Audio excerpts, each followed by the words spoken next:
Hello everyone. आज मैं आपको अपने एक फ्रेंड की बेहद इंटरेस्टिंग और इंस्पायरिंग लाइफ स्टोरी शॉर्ट में सुनाता हूँ, जिसमें दो तीन बहुत बड़े लाइफ लेसन्स हैं जो शायद आपके काम आए।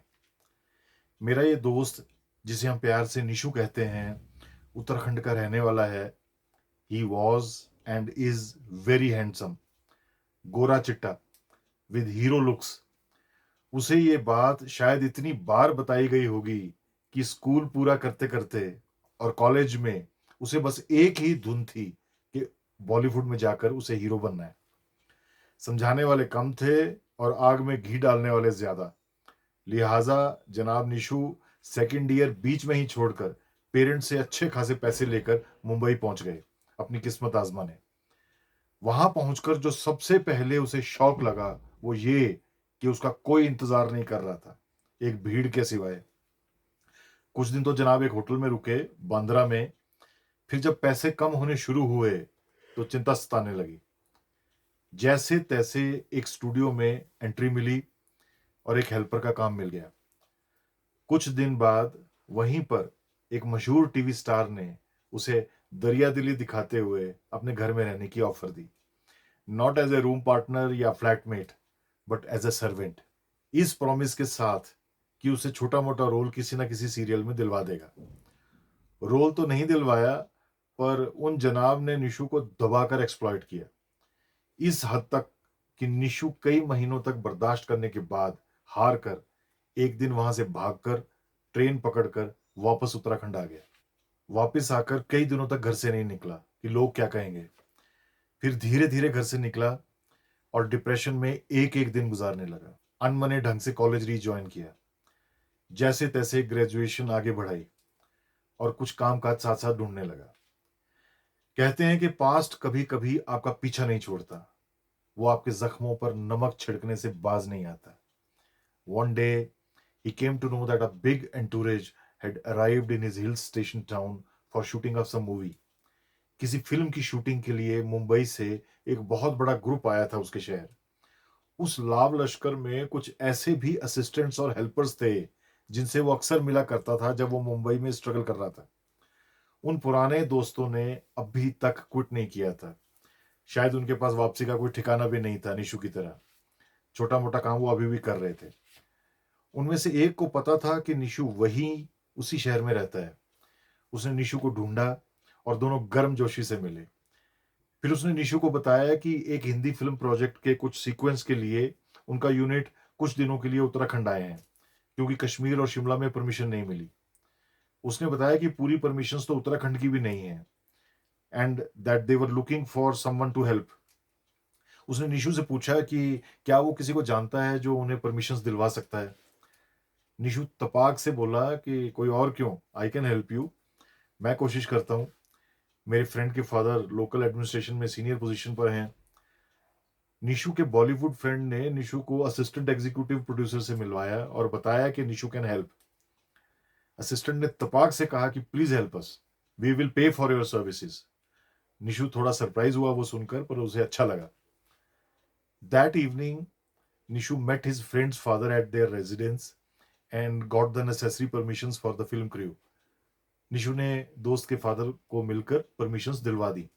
इन return he got ₹50,000 cash as fee from the production company. आप अंदाज लगा सकते हैं कि उस करेंसी नोट से भरे पैकेट की निशु के लिए क्या अहमियत होगी। अगले दिन उसे और हैरानगी हुई जब यूनिट के प्रोडक्शन सुपरवाइजर ने उसे फिर से अप्रोच किया और कहा कि can you arrange some taxis and pickups for staff and unit movement in and around the town for shooting. Nishu ने टैक्सीज और पिकअप ट्रक्स का इंतजाम करवा दिया। उसके बाद फिर लोकल एक्स्ट्रास की जरूरत पड़ी, वो भी निशु ने अरेंज करवा दिए। एंड नीडलेस टू से he was handsomely paid in cash for all that. Shooting पूरी हुई। यूनिट हेड ने आकर स्पेशली थैंक्स कहा निशु को और सब लौट गए रैपअप के बाद। जाते समय यूनिट वाले निशु का फोन नंबर ले गए। इस सारे एपिसोड ने निशु के पुराने जख्मों पर मरहम का काम किया। वो कई महीने इसी नशे में ही रहा। उसने कॉलेज फिर गर्मजोशी से ज्वाइन कर लिया। ये नशा पूरी तरह उतरा भी नहीं था कि फिर एक दिन अचानक उसे मुंबई से कोई अनआइडेंटिफाइड फ़ोन आया। किसी ने उसे उसके मुंबई वाले ओल्ड फ्रेंड का रेफरेंस दिया और कहा कि उनके यूनिट ने 1.5 महीने के लिए उत्तराखंड में शूटिंग करनी है, जिसके लिए कई अरेंजमेंट्स की ज़रूरत है। उस पर्सन ने निशु से पूछा कि क्या वो सारे अरेंजमेंट्स कर सकता है? निशु ने इंस्टिंक्टिवली और इम्पल्सिवली तुरंत तपाक से हाँ कर दी और डिटेल्स मांगे। शाम तक रिक्वायरमेंट की लिस्ट भी आ गई, जिसमें कई चीज़ें शामिल थी।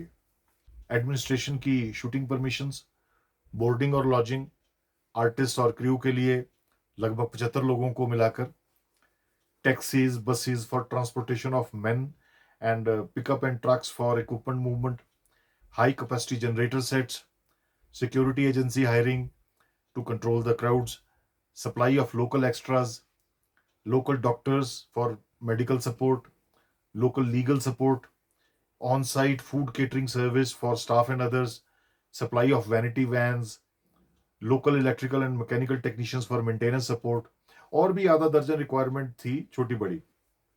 निशु ने अपने बड़े भाई से बात की, अपने कुछ फ्रेंड्स को इन्वॉल्व किया और मोटा मोटा खाका तैयार कर लिया कि ये सब वो मिलकर कैसे करेंगे। इस सारे अरेंजमेंट के लिए उसने कंसल्टेंसी के तौर पर 15 लाख रुपए मांगे, एक्चुअल ऑपरेशनल एक्सपेंसेस के अलावा, on top of all actual expenses. Film company ने बिना पलक झपकाए हाँ कर दी और एग्रीमेंट कुरियर करवा दिया। एग्रीमेंट साइन होते ही 3 लाख रुपए एडवांस भी ट्रांसफर करवा दिए। शूटिंग हुई, बहुत दिक्कतें आई निशु और उसके ब्रदर और उसके फ्रेंड्स को, मगर उन्होंने सब मैनेज किया, फेस किया। In the end shooting schedule successfully complete हुआ। निशु और उसके फ्रेंड्स को पैसा बचा, अच्छा खासा बचा, पर सबसे बड़े दो बेनिफिट्स हुए। पहला, तजुर्बा कि अगले प्रोजेक्ट्स अगर उनको करने को मिले तो वो कैसे करेंगे, और दूसरा, बॉलीवुड प्रोडक्शन सर्कल में नाम कि उत्तराखंड में अगर किसी ने शूटिंग करनी है तो किसको संपर्क करना है। इस शूटिंग शेड्यूल में तो निशु और पार्टनर्स ने मेजॉरिटी अलग अलग सर्विस प्रोवाइडर्स को हायर किया था, सबलेट किया था आगे से आगे, और उनसे भी कमीशन ली थी। पर उसने और उसके दोस्तों ने डिसाइड किया कि वो next project onwards professionally manage करेंगे सब कुछ और इसी फील्ड में करियर बनाएंगे। उन्होंने मिलकर एक प्रोडक्शन कंपनी बनाई, रजिस्टर करवाई, कैपिटल फंड कंट्रीब्यूट किया, कुछ लोन लिया और पहले बहुत से इक्विपमेंट पिकअप वगैरह को हायर किया, टाई अप्स किए और फिर धीरे धीरे खुद के खरीदने शुरू कर दिए। कैपिटल इन्वेस्टमेंट बढ़ती गई पर मार्जिन भी बढ़ते गए। मूवीज के अलावा डॉक्यूमेंट्रीज, टेलीविजन और कॉर्पोरेट शेड्यूल्स के लिए भी उन्हें ऑर्डर मिलने लगे। आज उनकी प्रोडक्शन कंपनी एक जाना माना नाम है, ना केवल उत्तराखंड में बल्कि आसपास के प्रदेशों में भी। Nishu and his brother and friends are today established and well-to-do business entrepreneurs in their right. और तो और खुद निशु ने भी कई रोल्स किए, कई शूटिंग प्रोजेक्ट्स में जिनके लिए उसने अरेंजमेंट्स किए थे। इस स्टोरी में मोरल ऑफ द स्टोरी, या यूं कहें कि मोरल्स ऑफ द स्टोरी क्या है, लाइफ लेसन्स क्या हैं? कई हैं। पहला, जस्ट बिकॉज आप हार गए हैं इसका मतलब ये नहीं है कि आप असल में हार गए, परमानेंटली हार गए। बहुत मुमकिन है कि आपकी हार में आपकी ग्रैंड सक्सेस के बीज पड़ गए हों। आपकी कोई भी हार आपकी कहानी का पहला, दूसरा या बीच का एपिसोड हो सकती है, बीच का ट्विस्ट हो सकती है, सारी कहानी नहीं। दूसरा, लाइफ में कोई भी स्ट्रगल, कोई भी एक्सपीरियंस कभी व्यर्थ नहीं जाता, वेस्ट नहीं होता। आप हताश हो सकते हैं, सक्सेस का इंतजार करना बंद कर सकते हैं, पर आपकी किस्मत अपने फिक्स टाइम पर आपसे मिलने आती जरूर है। आप वहां तब तक मिले या ना मिले। तीसरा, जब लक्ष्मी खुद चल के आपके द्वार आए तो उन्हें यह कहकर मत लौटाइए कि आप तैयार नहीं हैं। चौथा, सिर्फ आप ही किस्मत की तलाश में नहीं घूमते, किस्मत भी आपकी तलाश में होती है। बस ट्रेजेडी ये है कि आप उसको पहचान नहीं पाते, क्योंकि किस्मत किस्मत की यूनिफॉर्म में नहीं होती, सिविल या फैंसी ड्रेस में होती है, आप पहचान नहीं पाते। और पांचवा, आपको लाइफ में कामयाबी इसलिए नहीं मिलती क्योंकि आपको कामयाबी चाहिए, बल्कि इसलिए और तब मिलती है जब आप किसी की कोई प्रॉब्लम सॉल्व करते हैं, मदद करते हैं, नीड फुलफिल करते हैं। और भी कई लाइफ लेसन्स हैं, इस स्टोरी में जो रियल लाइफ से इंस्पायर्ड है, बस मैंने नाम चेंज या हाइड किए हैं प्राइवेसी प्रोटेक्ट करने के लिए। Thank you for your time. God bless you.